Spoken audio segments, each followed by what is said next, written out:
Welcome to Making a Mess. I am here with the Joya Oger. Hello. OG is specific for the name because of who she is. And Joya, welcome. Thanks for having me.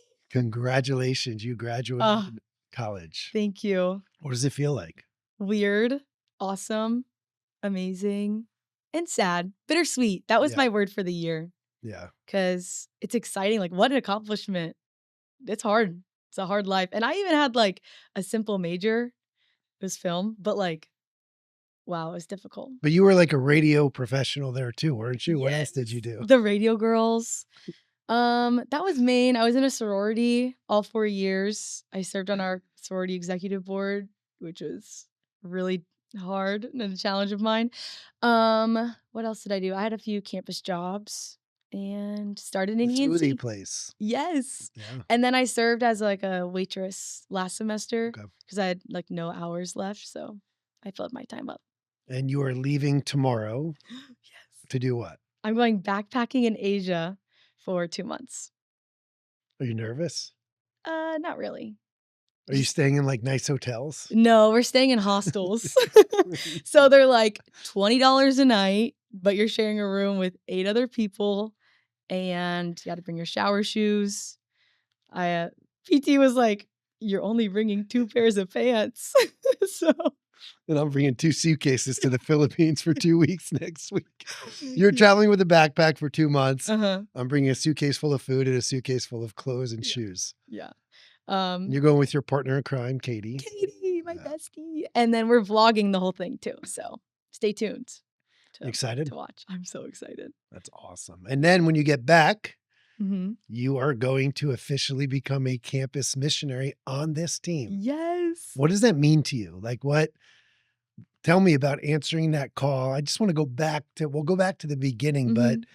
you're going to be a campus missionary. Yeah. Is this something you always thought you were going to be? I don't think so. Like we'll go back into my story, but I never thought I would be a part of a church really, let alone working for one and like a big movement. Answering the call was really weird because I guess like okay, at every ENC conference they have like who wants to answer the call, like come to the front. And I answered it last year, my junior year of college. But my sophomore year of college, this lady was explaining what a missionary does. And I turned to our campus missionary and I was like, wait, is this like a stand up to like take a stand on your campus? Or like, what is this? And she's like, what do you think? And I go, well, I already do all this. So I'm not going to stand up or something. And she was like, oh, okay. And then I was a part of a church plant in Texas, and it wasn't until, like, one Sunday and we, like, live stream worship, there's no live band, we live stream it. We're in an elementary school, there's 40 or 50 of us now, but I think at the time there was probably 30, and just in the middle of worship, God was like, "This is what you're called to do." I was like, "What? Okay." So then that ENC conference of, like, last year, I officially answered, and I went to the class and whatever, but But it's what you always did ever yeah. since you've been saved. Yeah. It's how you lived. And, I consider you a pioneer for our ministry. Because you've pioneered a lot of things, but there were also messes that, Yeah. that were involved in the way. And, Yeah. this podcast of Making a Mess is the whole point of it is to show students what God can really do through them, that they don't have to be perfect. They don't have to have it all figured out. But now here you are, right? A college graduate, started ENC as a freshman in college is where you really started tilling the ground. Opened up a high school campus before that, Lake Brantley High School. Go Pats. Made a ton of disciples. Go Rams. But it's okay. We win all of them. But now No. we do. We do. Let's just face it. We're better. The sad truth. Yeah, it's good. But we love Lake Brantley. Yeah. We love it because you came out of it and Katie Yes. came out of it and many others have come out of it. So, but I want to go back to the beginning. I want to really talk about the journey, what you learned in the journey that got you to where you're at now in hopes to give other people really the confidence to say, wow, God can use me. Yeah. So why did you originally come to SWAG, our high school youth group? You were a freshman, I right? was a freshman. And why did you originally come? To get into the details, my friends and I started going to Young Life, and we met all these people from there. We didn't have one at Lake Brantley specifically, so we would go to the Lake Mary one, and we're meeting kids from Seminole and Lake Mary, and we all just loved meeting new people. So then we started going to trampoline parks with them, and it wasn't until two students from Seminole, shout out Gio and Jasmine, who invited us to the Good Friday conference or Yeah, service. service. Yeah. Yeah. And when we're there, it was my first time being in church since middle school. I grew up Catholic, so I only knew Catholic hymns and all that jazz and stand up, sit down, kneel. But we walk into the church, and I'm like, "Is this even a church? What is going on?" It was loud, it was crowded, and it was so crowded in the front that the worship was, like, leading into the aisles. Like, Mm. that's how crazy it was, and all I knew was Young Life, so I was like, "Oh, we're probably gonna sing some songs, and then they're gonna talk, and that's it." So, we sing some songs, we sit down, and the videos of testimonies start playing, and I'm like, "This is a little intense," and I am a crier, like, when people cry, I cry, and my friend who came with me, I was sitting with there were so many people, by the way, that all my friends got separated. So, Oh, there were no there seats. was no seats. Wow. Yeah. Should have came on time. Yeah. It's 2019. And you're playing videos and you do an altar call, which I didn't know at the time. And so I thought you were just like, come to the front. And I love a good stage. So me and my friend, who's atheist at the time, she was like, I kind of want to go up. And I'm like, okay, let's go. So we go up and you're praying for people and they're crying. And so I'm crying. And really in that moment, now looking back on it, I'm like, wow, God was actually working in my heart. Wow. And my friend ends up getting baptized. And what's so funny about this is we used to where the church is now was a warehouse before. And I call my mom and I'm like, "Mom, we're going to a warehouse." And "Oh, no, you're not. I don't know what warehouse you're going to, but I'm gonna be there in like 10 minutes, so stay there." And we go to the warehouse, my mom meets us, my friends get baptized, the people who invited me got baptized, and I'm like, "I already got baptized, I'm Catholic." And my mom loved Lake Mary Church ever since then because she was like, "Oh, where's your bathroom?" And someone's like, "Oh, let me take you there." Yeah. And she was saying like, "No one's ever done that." Normally they're like, "Oh, turn left, turn right, da da da, whatever." And someone literally took her to the bathroom, and she's, "This place is great." And then we just started going to swag because it was fun. I remember when you would come Mhm. and you and all your friends would do those little TikTok dances Oh yeah, right in the parking lot. You yeah. set your phone up on a car Mhm. and even pickup trucks. Like pickup trucks were a thing back then for Y you guys. Netta's pickup You were truck. dancing in a pickup truck. So Petunia, I think her name on was. that Petunia, Yeah. that was the name. And I remember just seeing these just full of life young girls Mm. just loving what they were doing. And do you remember when I came up to you and I asked you if you wanted to lead our Connect team?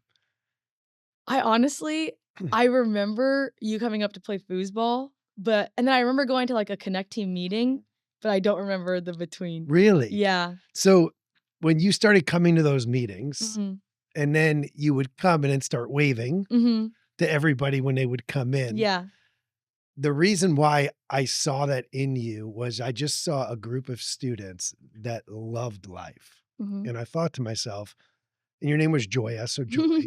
But if you love life, what would happen if you loved Jesus? Yeah. And we had some interesting conversations playing foosball with your friends. Yeah. And they were funny. You had all spectrum of people that came. Yes, yes. When like you had the crowds Hmm. and it was just a fun group. We'll leave it at that. It was But fun. I as that started coming and you guys started sitting in these meetings and guys started being a part of what we were doing, all of a sudden it went from this is fun to like Jesus is my Lord. Yeah. And I remember that moment when you said I got my fake ID Yeah. and I traded in my fake ID for my real ID. Yeah. And it was like from that moment on, God radically changed your life. Mhm. Like radically. You went from this young girl that loved to have fun. And what I love about you, and I think it's so good for students to know, Mhm. nothing about you changed. Oh, thank you. just your direction. Yeah. Like, I tell people that all the time. I'm like, you think when you get saved, you have to become this whole new, like, identity, Yeah. and your identity's new because now you're his and you're adopted into his family. Mhm. But like sports and competing and nothing about me changed Yeah. except the direction I was walking. And that's what I love about you is you're still the funnest person at any party. You're the Thanks. funnest person wherever you go. It's just you live for Jesus now. But Mhm. what was that moment like? Like when you realized he was your Lord and he was your savior?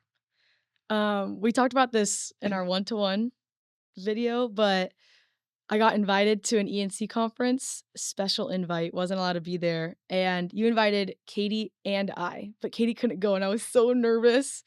Um, but I went as like a 17 year or like 16-year-old or something. So it was just me and the Lord, and I was hanging out with like Netta and Rochelle, like the girls that were discipling me. But there was a moment in the conference where the speaker was like, "Okay, time to let go and write down things that you need to let go of." And I was like, "Okay, God, if you want me to let go of this," I just wrote temptation, but like God knew what was written in my heart, Yeah. like what I really needed to let go of. And they took our papers, they burned it in a fire. And once I saw the fire go up into flames, it was like freedom. Like it was just like a weight off of my shoulders. After the conference was over, I actually went to a party right after that. Everyone was drunk and whatever. And I'm like, guys, you won't believe where I was just at. Like, you won't believe the freedom I just felt. Like, I don't need a drink. I don't need to smoke anymore. Like, I don't need to do any of this stuff. Like, you have got to try this thing out. It is awesome. And they're like, what are you talking about? And just ever since that moment, my life just like changed. Like, I felt like a physical freedom, not to get too Christianese, but it's real. Like, it's what I Yeah. felt. And there was just like no turning back from that moment. And you haven't. No, no. I mean, you've gone, you made it your mission Yeah. in high school to meet people, to build relationally with them, to take them through the one-to-one, Mhm. and really to get them connected, right, to a local body, which is what Yeah. everybody needs. When you made that transition and when you what did your friends think? What did people think? Was there any part that you had to struggle with, like, Mhm. wow, now I'm kind of choosing between? Yeah. Or was it just like everyone was like, go, Joya, go? I think it was a mix. Okay. It was kinda hard going from, like, I hosted parties at my house, I would hang out with my friends during COVID, it was just party go crazy all the time, to nothing. Yeah. Right before I, like, fully gave my life to Jesus, I threw a party at my house and I got caught, and so I wasn't allowed to have anyone over, which I think helped the Yeah. transition, but, Who caught you? What do you mean you got caught? oh, so I fell We asleep. gotta talk about Yeah, this a yeah. little. Okay, so we threw a New Year's Eve party, and my dad's like, "You can throw this if there's no alcohol." Okay. But this There is kinda was. crazy. I saw in movies that people were charging to get into parties, so I was like, "I'm gonna do the same thing." So I made, like, $300 that night, which is insane. You can cut this out if you want, but, No, um no, this is what it's about, making a mess.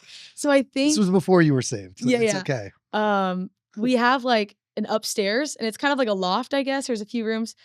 We had 90 people in our house, only in the upstairs, and I guess everyone was throwing beer cans off the balcony into the pool.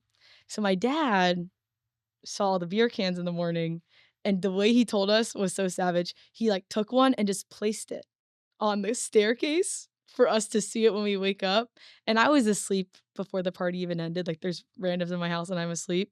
Um, and so he was like, "You disobeyed our trust, Mm, da da da da. You cannot have people anymore, all this stuff." And it was pretty rocky in my family for a bit. I mean, obviously, I did the exact opposite of what he wanted us to do. yeah. Um, so the transition from like fully being Christian and like my friends that aren't or don't live for Jesus was weird because they were all still doing things and Yeah. going out, going to clubs, and I wasn't allowed to go anywhere. But then I started to be like, oh, I don't like going out anymore. Like, I like to dance. Yeah. I still like to dance, Yeah. but like the vibes are weird when I go. Or I was a little Christianese. Like I was saying things to my friends like, I wasn't saying like, "Oh, you sinners," but I was like, "I am holier than thou, and I Yeah. cannot be around this stuff."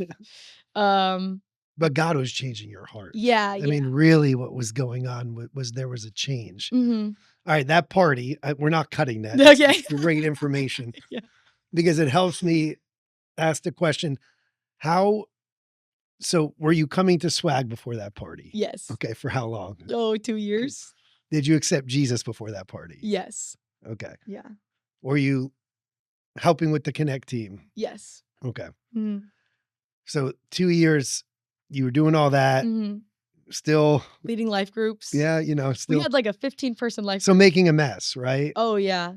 And but what you didn't realize is that entire time, God was changing your heart. Yeah. Did you feel during those 2 years that God was moving in your life? Like, did you feel there was a even though you were living that life, was there conviction? Was there, "Oh, like, I shouldn't be doing this anymore?" Was there just like Uh, honestly, I'm just curious. I think it was more of like, well, this is the life I wanna live, so I'm gonna live Yeah. it.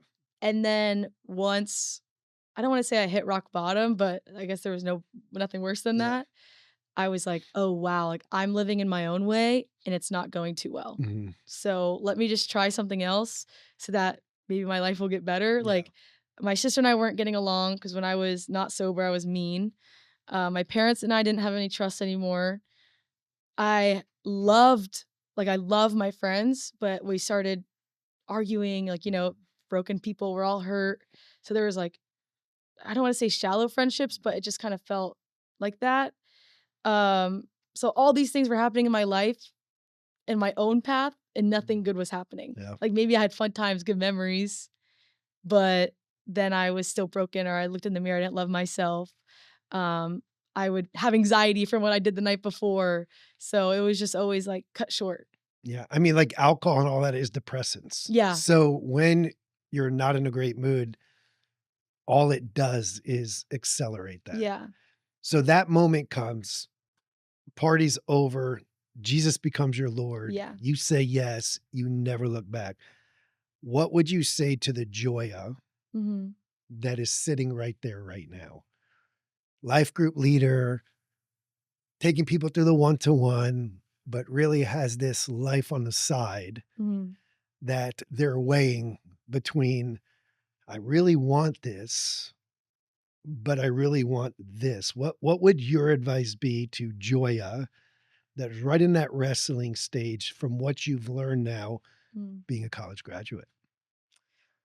I would say everything that you're doing, you're not reaping the full benefits of Jesus. Mm, Like, yeah, you're serving, you're going to church, you're raising your hands during worship, but you're not really fully experiencing Jesus because you're not living for him.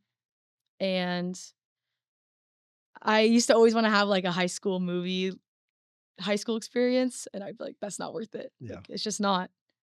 I'm way joyful now. I'm happier now, and my relationships are deep. My parents and I, we have trust again, and And you have some awesome parents, by the way. oh yeah, Like, they're they're amazing. you have some great My parents. parents are so cool. The fact that like I can say that I did all this, and they still love me, and they still care for me, and they have trust in me now. And they've just celebrated every part of your life, Yeah, even you doing what you're doing now. They're yeah, your biggest fans. And yes. that's really cool to see. So what you're telling me though is when you made Jesus your Lord, Mhm. your relationships in every part of your life got better. Yeah. You didn't need substances anymore to mask, Mhm. right, what you were really trying to find. And then that happened your junior year in high school, I Yeah. believe, because I illegally invited you to a Yeah. college conference. Hey, just obeying God, right? Yeah. But then junior and senior year, you're killing it for the Lord. You're Mhm. living for him. Everyone's seen a difference in your life. And, like, you gave me avenues to do that. Like, you were like, "We have a campus, go open it." "Oh, okay," and I was nervous, I didn't really wanna do it, but I'm like, "Okay, I'll do it," because I really wanted to see Lake Brantley up on the screen, that we were a part of, like, the church, Yeah. and so I think because of your avenue, like, you just let me lead, Yeah. and That's what that we do. yeah, that was That's awesome. That's what we do. Yeah. All we need is a student. We don't need another missionary. We need a Right. student. And I was like, "Please, Netta, And Sophia, someone come to campus." They're like, "No." and it was actually perfect too, because during COVID, nobody could. Yeah, And the year yeah. after, nobody could. So students had to do all the work because Mhm. missionaries weren't even allowed on the campus. Yeah, yeah. But then you say, I'm going to TCU Yes. and Texas Christian University. So here you are going hundreds of miles away Mhm. from the ministry, but you made up your mind your junior year that you were going to live for the Lord. Yeah. So you get to TCU, you join a sorority. You knew the sorority before I think Yeah. or you were going to that whole week. I remember we were on the call. You were in a Recruitment. very rough spot, Yes. Yeah. struggling, Struggling. right, with what you were doing, but you made it through. You Mhm. stayed in your word. And then all of a sudden you start going to sorority parties. Yeah. And now once again, you want to fit in. Yeah. You want to be accepted. Everybody's drinking, I'm sure. Mhm. What was that like? And what did you do? I made a very extreme boundary with myself, and I said, "If I take a sip of alcohol here, I'm moving home." Wow. Yeah. I didn't even know that. Really? Wow. Yeah. Yeah. So, I was like, "Okay, I don't wanna move home," because I was like in my brain, I was like, "Oh, all these big things that I'm doing, and now I have to move home because I messed up." So, I was like, "Okay, I'm gonna DD, so then I can't drive or I can't drink because 'cause I'm driving, and everyone seeing me doing this is gonna know she doesn't drink." Yep. So, I go to parties, I'm meeting these girls. The way it kinda works is, like, you make a group chat, you all go to the party together, you all leave the party together. Mhm. So, they're going like, "Oh, you're not drinking?" They're sober. I'm like, "No, no, whatever." We're done with the party, we come back home, and this girl in my front seat is in her, like, "I love you" stage of being drunk and telling me all of her deepest, darkest fears and her secrets and just really, like, confessing all this stuff to me. She's like, "How do you do it? How do you not drink?" It's like, "Oh, well, I'll tell you why. Like, I used to, but now I don't, but let's get coffee and let's, like, actually talk about it." And we get coffee, we end up setting up one-to-one meetings, and she gives her life to Jesus. Wow. Yeah, and I was like, "Thank you, Jesus, like, this is why I'm here, like, you are the best, this is so awesome. Not only are you using me and my broken story, but now you get to use this girl and her story." Wow. And, like, still to this day, I almost have, like, imposter syndrome, like, "No way I should be here right now." Like, "Thank you, God, for letting me join your ministry." Yeah. Like, this is just amazing.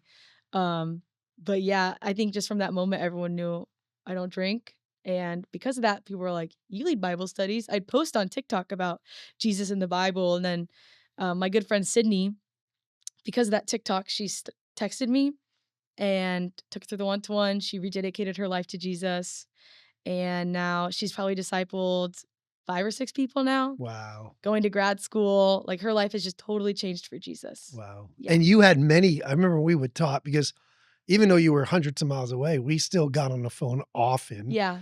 to talk about discipleship. Flew out there, me and Billy, to come see Yes. you. Yes. And but people would be coming up to you at parties and Mhm. you would be sharing Yeah. the fake ID. Like you would share basically what God did in your life Mhm. right then. And then wouldn't they like tell you like, oh, I want to change or Yeah, like, I'd always bring, I don't know, like, an energy drink or a Dr. Pepper. I don't know, something yeah. different because it's awkward there.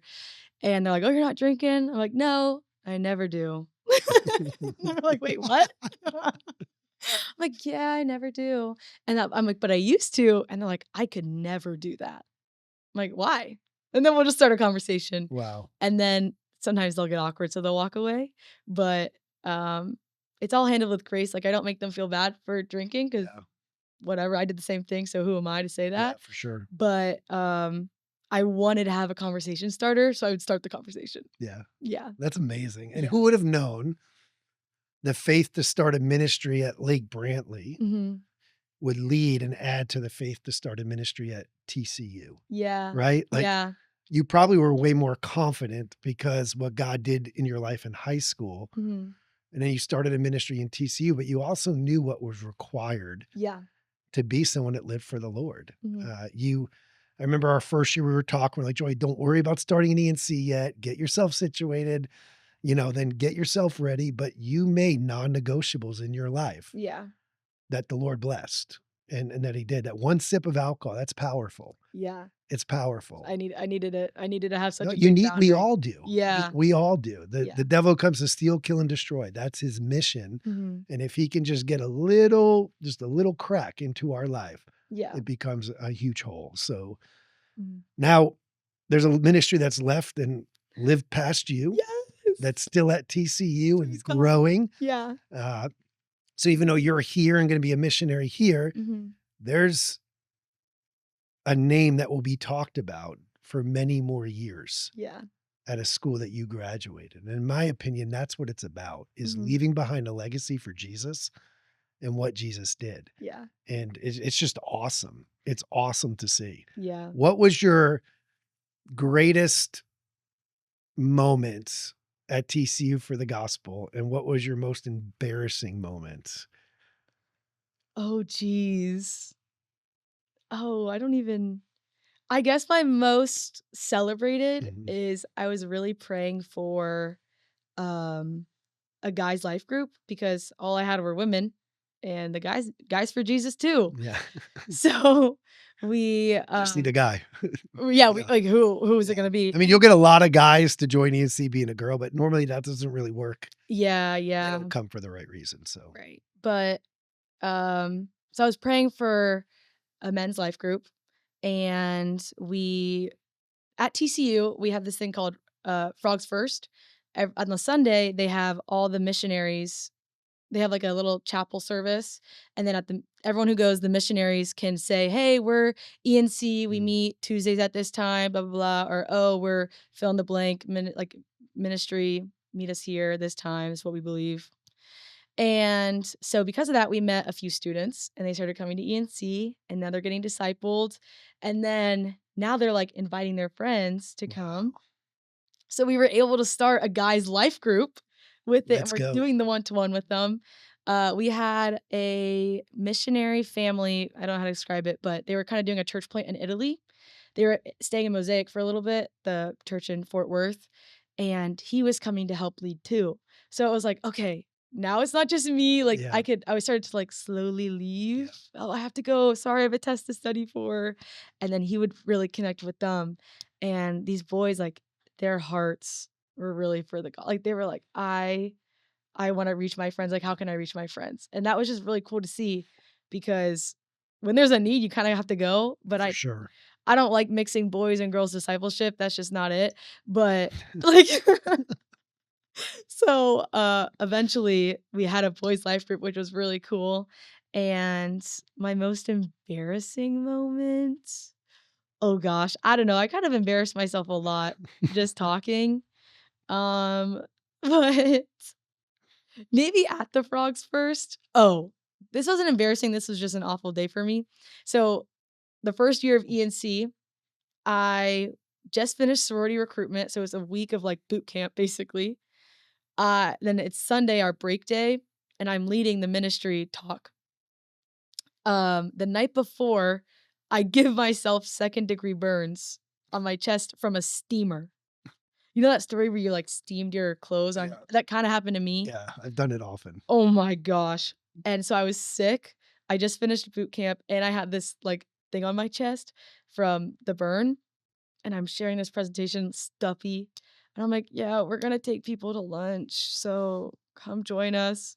One person came. Oh, Yeah, and it was someone from another Every Nation church, so I was like, "Okay, like, that's tough. you come here often?" Like, it was just so awkward, and, so yeah, that was probably the worst day. Something you keep mentioning that Mhm. has been all through this podcast, life group Mhm. and one-to-one. Mhm. You the reason you keep mentioning it is because we live by a saying, keep it simple, Yeah. right? You've done those 2 things in high school.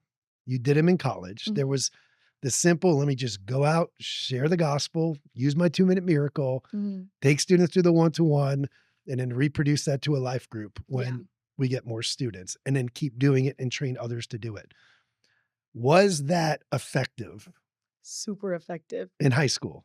In high school, yes. Was it effective in college? Yes. So it's effective in Florida.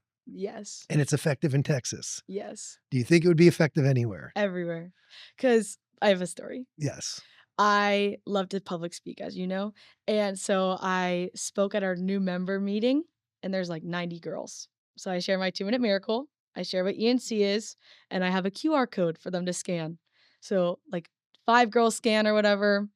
I end up meeting with 2 of them. I take one of them through the one-to-one, the other one takes the other one through the Mhm. one-to-one. Then we start a life group, and then life group grows, and now they're even doing the life group without me being there. Let's go. Yeah. Well, that's what it is. Yeah. We've never in 13 years. That's what it's always been. Mhm. It's the simplicity of what Jesus commanded us to do and how it gets mobilized. And Yeah. you did that. And you're going to continue to do it now as a missionary. I love what you also said, like when you heard what it was to be like in full-time ministry, like I already do all that because Yeah.